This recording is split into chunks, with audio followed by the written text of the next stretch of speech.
আসসালামু আলাইকুম ওরহমতুল্লাহি ওয়া বারাকাতুহু।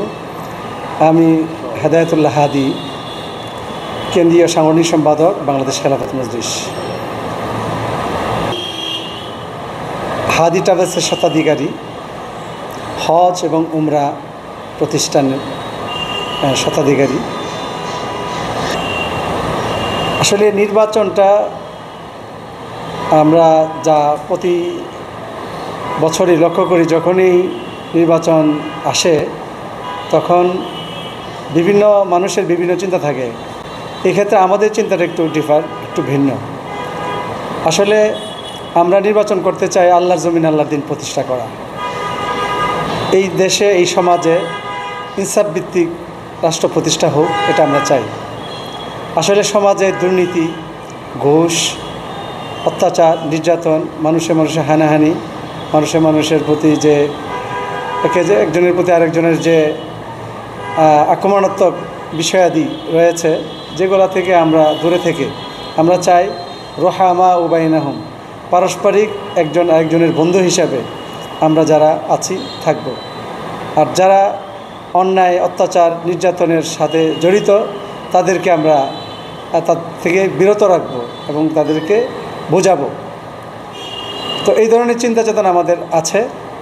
আর নির্বাচনের ক্ষেত্রে আসলে বাংলাদেশ খেলাফত মজলিসের যে চিন্তা চেতনা, সেই চিন্তা চেতনা আমাদেরও চিন্তা চেতনা। খেলাফত আলা মিনহাজুন নবুওয়ার মাধ্যমে এই সমাজটাকে একটা ইনসাফ ভিত্তিক সমাজ পরিণত করা। তো আমি চাই যে যদি আমি এই আসন থেকে, হোসেনপুর কিশোরগঞ্জ সদর থেকে যদি আমি নির্বাচিত হই, তাহলে আমি সর্বপ্রথম যে কাজটা করব সেটা হলো মানুষের পালস বোঝার চেষ্টা করব। আসলে মানুষ কি চায়। মানুষ অনেক কাজই করে, কিন্তু সেই কাজটা অনেক সময় মানুষের মন অনুযায়ী হয় না। তো আমি প্রথম চিন্তা করব, আমি মানুষের পালস বোঝার চেষ্টা করব, মানুষ কি চায়। যেমন ধরেন কিশোরগঞ্জটাকে আমার ধারণা অনুযায়ী যে অবস্থা, কিশোরগঞ্জের যানজটের যে অবস্থা এবং রাস্তা যে ছোট অবস্থা, সেটা বিভিন্ন জেলায় আমি ঘুরছি।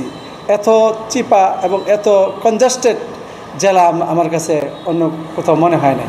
তো ময়মনসিংহ কিছু মনে হয়েছে, কিন্তু অন্য জেলাগুলা অত্যন্ত সুপ্রশস্ত এবং সুন্দর মনে হয়। কিন্তু আমার কিশোরগঞ্জের অবস্থান খুবই কনজাস্টেড এবং রাস্তাগুলোর অবস্থা খুবই সরু। সংসদ সদস্য নির্বাচিত করেন, তাহলে এই কিশোরগঞ্জটাকে ঢেলে সাজাবো। রাস্তাঘাটের সুপরিসর রাস্তা করব, যে রাস্তার মধ্য দিয়ে মানুষ সঠিকভাবে তারা চলতে পারবে এবং মানুষ শান্তিতে তারা চলাফেরা, ওঠা বসাগুলো করতে পারবে। কিন্তু বর্তমান যে অবস্থা, এই অবস্থাতে কিন্তু কোনো অবস্থাতে মানুষ নাবিশ্বাস ফেলছে, ঠিকমতো মানুষ চলাফেরা করতে পারতেছে না। এক মাথা থেকে কিশোরগঞ্জ অন্য মাথা যাইতে 1-1.5 ঘন্টা 2 ঘন্টা লেগে যায়। এটা অত্যন্ত কঠিন মানুষের জীবনযাপনের জন্য, যেটা আসলে মেনে নেওয়া যায় না। যে কোনো মূল্যে ইনশাআল্লাহ এই সমস্যার আমি সমাধান করব। পাশাপাশি মানুষের যে চাওয়া পাওয়া, মানুষের ধারে ধারে যেয়ে মানুষের পালস বোঝার চেষ্টা করব। মানুষের কথাগুলো আমি নিয়ে সেই কথাগুলো বাস্তবায়নটাই হবে আমার মূল।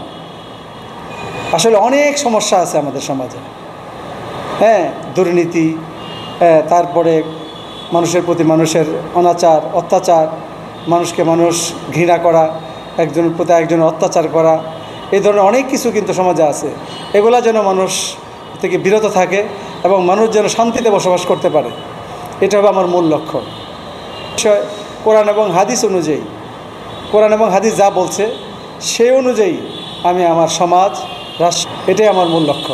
তাআলা মিনহাজুন নবুওয়ার অর্থ হলো যে হযরত রাসূলুল্লাহ করিম সাল্লাল্লাহু আলাইহি ওয়াসাল্লাম যে নববী সিংহাসন বা নববী বাদশাহী যেভাবে উনি পরিচালনা করছেন, ওনার রাষ্ট্র পরিচালনার পরে ওনার 4 জন সাহাবা, হযরত আবু বকর রাদিয়াল্লাহু তাআলা আনহু, হযরত ওমর রাদিয়াল্লাহু তাআলা আনহু, হযরত উসমান গনি রাদিয়াল্লাহু তাআলা আনহু, হযরত আলী রাদিয়াল্লাহু তাআলা আনহু, তারা যেভাবে সমাজটা পরিচালনা করছেন, এই সমাজটাকেই খেলাফত আলা মিনহাজুন নবুওয়া বলা হয়।